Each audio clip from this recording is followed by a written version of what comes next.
大家好，今天突然想心血来潮的吃麦当劳，就点了一个洛梨安格斯牛肉堡。这是我的手，它的大小看起来还蛮大的，不过我们都知道麦当劳打开来，大概汉堡不一定有那么壮观。好，那店里都没有位置了，所以我只好外带出来，还有一个饮料，红茶去冰跟这个。好，救护车过去了，希望他们救人成功。好吧，这喇叭声好大，这样我讲话听得到吗？对，还有红茶跟这个沙拉，我是用那个，不是千岛酱，那个叫什么酱？和风酱。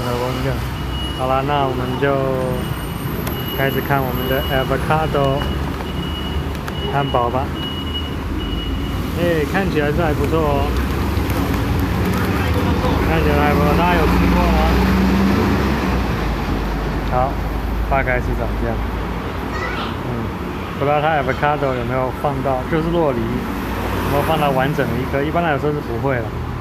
但是洛梨本身也不便宜，所以它加个30-40块，我觉得还可以接受。不然我每次吃一个汉堡不饱，但是再点别的东西就觉得太饱。好，那我现在就要来享用了。咬了一口之后，觉得它的牛肉还是蛮好吃的。然后它把 avocado 切丁，其实我记得我在美国吃的时候，通常是不会切丁的，会切片。就是它沿着那个中间有个直直的形状，就直接切成几片放上去。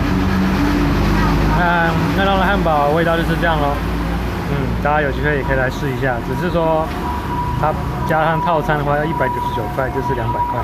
那偶尔吃一下，我觉得还可以。常吃的话，真的是还蛮伤荷包的，给大家参考。